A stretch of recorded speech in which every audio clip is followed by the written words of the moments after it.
السلام علیکم ورحمۃ اللہ وبرکاتہ۔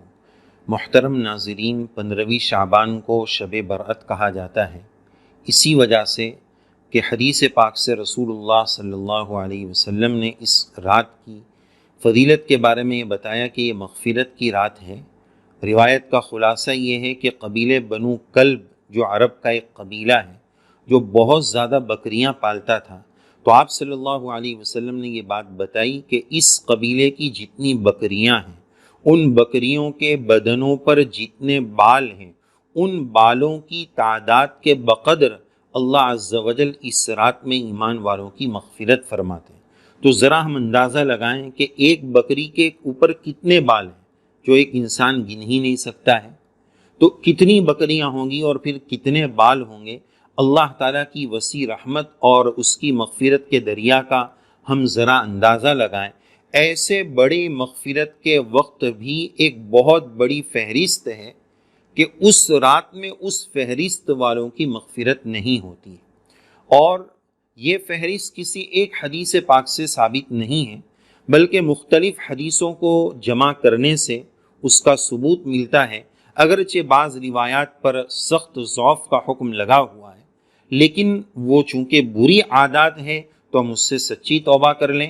اس طرح کی 14 فگر ملتے ہیں، 14 عدد ملتے ہیں کہ 14 قسم کے لوگ 14 قسم کے لوگ ایسے ہیں کہ جن کی اس رات میں بخشش نہیں ہوتی ہے، مغفرت نہیں ہوتی، ایسے 14 لوگ ہیں۔ اس میں سب سے پہلے شرک کرنے والا مشرک، اللہ کے ساتھ شرک کرنے والا، اس کی اس رات میں مغفرت نہیں ہوتی ہے۔ اللہ تعالیٰ کا قرآن مجید میں اعلان ہے، ان اللہ لا یغفر ان یشرک ویغفر ما دون ذلک لمن یشاء۔ شرک کو اللہ کبھی معاف نہیں کریں گے، شرک کے علاوہ جس کو چاہیں گے معاف کرنا چاہیں گے معاف کر دیں گے۔ شرک اللہ کی ذات کے ساتھ، اس کی صفات کے ساتھ کسی دوسرے کو شریک کرنا۔ اب مومن یہ سمجھے کہ چلو میں تو شرک نہیں کرتا ہوں الحمدللہ، لیکن یہ بات یاد رکھنی چاہیے کہ حدیث پاک میں ریاکاری کو، اخلاص نہ ہونا، ریاکاری کو بھی شرک خفی، چھپا ہوا شرک کہا گیا ہے۔ تو ہم ریاکاری سے توبہ کریں، اخلاص کی محنت کریں۔ اسی طرح قرآن مجید کی ایک آیت میں اللہ عز و جل نے ارشاد فرمایا، اَرَأَيْتَ مَنِ اتَّخَذَ إِلَٰهَهُ هَوَاهُ، کیا آپ نے اس شخص کو دیکھا جس نے اپنی خواہشات کو اپنا رب بنا لیا؟ یعنی جو من چاہی، رب چاہی نہیں، من چاہی زندگی گزارتا ہے، اس نے اپنی خواہشات کو اپنا رب بنا لیا ہے، اللہ کے ساتھ خواہشات کو شریک کر لیا ہے، تو یہ بھی ایک درجے کا مشرک ہے۔ یہ فہرست اسی لیے بتائی جا رہی ہے، عرض کی جا رہی ہے، اللہ نہ کرے اگر اس فہرست میں ہم ہو اور ان گناہوں کے اگر ہم عادی ہو تو اس رات کے آنے سے پہلے ہم سچی پکی توبہ کر لیں، اس گناہ سے سچی توبہ کر لیں، تاکہ اللہ عز و جل اس رات کے مغفور بندوں میں، معاف کیے ہوئے بندوں میں ہم سب کو شامل فرما لیں۔ تو پہلی بات، مشرک کی مغفرت نہیں ہوگی۔ دوسری بات، بغیر کسی شرعی عذر کے، مشاحن، حدیث پاک میں لفظ ہے مشاحن، بغیر کسی شرعی عذر کے دوسرے کے ساتھ کینہ رکھنا، دل کو میلا اور گندا رکھنا، اس کے در پہ آزار رہنا، ذہنی اعتبار سے یہ پلاننگ بناتے رہنا کہ مجھے موقع ملے تو میں اس کو تکلیف پہنچاؤں یا اس کا برا ہو جائے، کسی سے دل کا میلا رکھنا، دل میں کینہ رکھنا، اس کی مغفرت اس رات میں نہیں ہوگی۔ تیسرا، اہل حق کی جماعت سے الگ تھلگ ہو جانا، ایک الگ راستہ اختیار کر لینا، صراط مستقیم، سیدھے راستے کو چھوڑ کر، اہل حق کے راستے کو چھوڑ کر کوئی اور راستہ اختیار کرنا، اس شخص کی بھی اس رات میں مغفرت نہیں ہوگی۔ نمبر 4، زنا کے عادی شخص کی اس رات میں مغفرت نہیں ہوگی۔ اسی طرح نمبر 5، قطع تعلق کرنے والا، رشتے ناطے توڑنے والا، بات چیت بند کر دینے والا، اس رات میں اس کی بھی مغفرت نہیں ہوگی۔ اسی وجہ سے لوگ اس رات میں معافی نامے کا اعلان کرتے ہیں اور معافی نامے کی رسم ادا کرتے ہیں، جس کے تعلق سے ہم اس سے پہلے آپ کی خدمت میں ایک ویڈیو پیش کر چکے ہیں۔ تو بہرحال رشتے ناطے توڑنے والا، قطع تعلق کرنے والا، یہ آج بہت عام ہوتے جا رہا ہے۔ اللہ عز و جل نے قرآن مجید میں اس کے بارے میں فرمایا وَتُقَطِّعُوا أَرْحَامَكُمْ أُولَٰئِكَ الَّذِينَ لَعَنَهُمُ اللَّهُ، یہ وہ لوگ ہیں جن پر اللہ کی لعنت ہے۔ فَأَعْمَى أَبْصَارَهُمْ، اللہ عز و جل اس کو اندھے اور بہرے کر دیتے ہیں۔ فَأَصَمَّهُمْ، اللہ عز و جل کی طرف سے سخت وعید ہے۔ یہ بیماری قطع تعلق کی ایک بہت عام ہوتی جا رہی ہے۔ اس تعلق سے ایک بات یہ بھی عرض کرنی ہے کہ بچوں میں دو عادت ہے، بچوں کی دو فطرت ہے، چھوٹے بچوں کی۔ اب وہی بات بڑوں میں آ گئی ہے۔ وہ دو چیز کیا ہے؟ ان کے یہاں دو آپشن ہیں، ایک یہ کٹی اور ایک یہ دوستی۔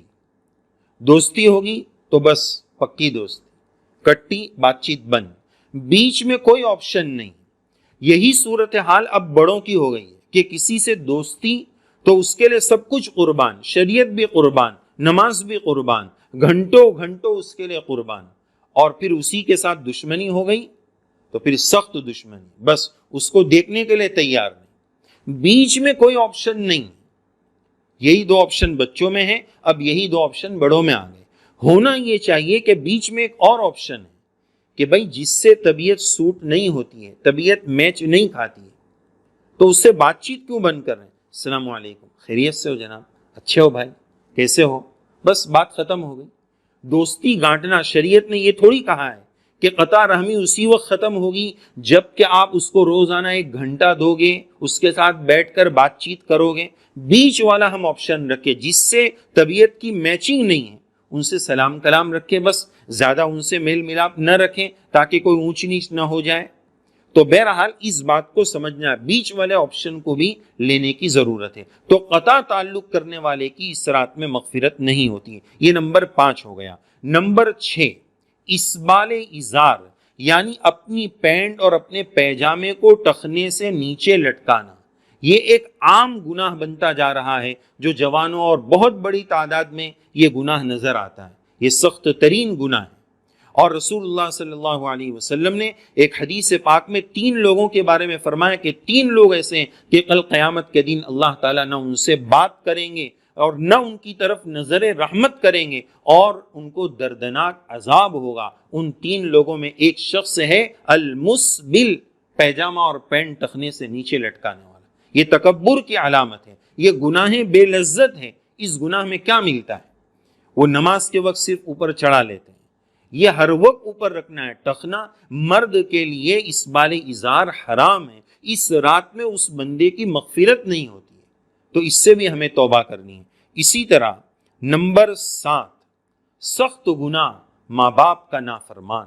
اللہ حفاظت فرمائے، ماں باپ کا نافرمان اس رات میں اس کی بھی مغفرت نہیں ہوتی۔ آج دنیا میں لوگ کتے پال رہے ہیں، کتوں سے اظہار محبت کر رہے ہیں، ان کو گاڑیوں میں بٹھا رہے ہیں، گود میں بٹھا کر گھما رہے ہیں، اور ماں باپ کو اولڈ ایج ہوم میں بھیج رہے ہیں۔ یہ ماں باپ کے ساتھ یہ سوتیلا سلوک، جس ماں نے 9 مہینے اپنے پیٹ میں رکھ کر اس کو جنا ہے اور اس کے ساتھ یہ مشقتیں برداشت کی ہیں، اس ماں کے ساتھ آج یہ سلوک ہو رہا ہے۔ تو ماں باپ کا نافرمان، اس کی اس رات میں مغفرت نہیں ہوگی۔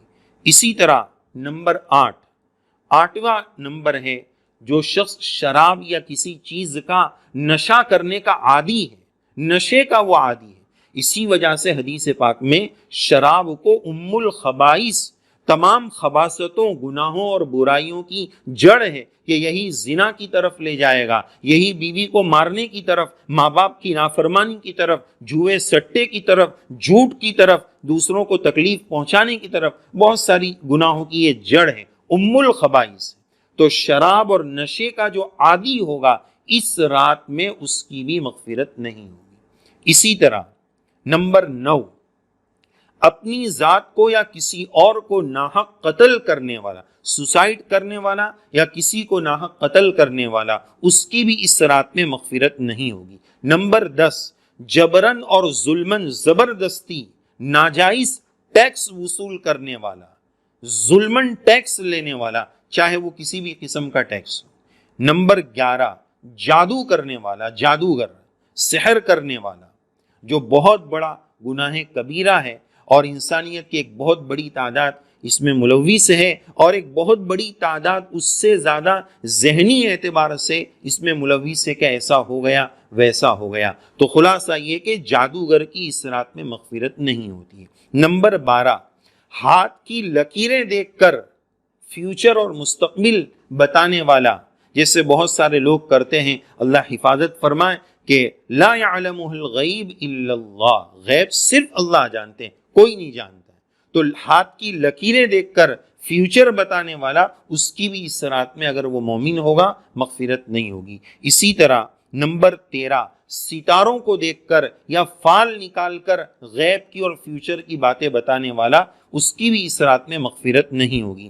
اور نمبر 14 آخری یہ ہے کہ موسیقی کے آلات، میوزک کے آلات، طبلہ ہے، سارنگی ہے اور گٹار ہے، اس طرح کی جتنی چیزیں ہیں، ان سب چیزوں سے شغف رکھنے والا، اس کو بجاتے رہنے والا، اس کی طبیعت اس کے ساتھ مانوس ہو گئی ہو، ایسے شخص کی بھی اس رات میں مغفرت نہیں ہوتی ہے۔ تو ایک بات جو پہلے بھی عرض کی گئی کہ یہ 14 جو لسٹ بتائی گئی کہ ان 14 لوگوں کی 15ویں شعبان میں اس عام مغفرت کے باوجود مغفرت نہیں ہوتی ہے، یہ 14 کسی ایک روایت سے ثابت نہیں ہے، مختلف روایتوں کو ملا کر یہ 14 کی لسٹ ملی ہے۔ اللہ عز و جل سے خوب دعا ہے کہ اللہ تعالیٰ اس رات کے آنے سے پہلے ہم سب کو ان تمام گناہوں سے سچی توبہ نصیب فرمائے، پکی توبہ نصیب فرمائے، اور اس رات کے اپنے مغفور بندوں میں، مغفرت کیے ہوئے بندوں میں اللہ عز و جل ہم سب کو شامل فرمائے، اور اپنی خاص رحمت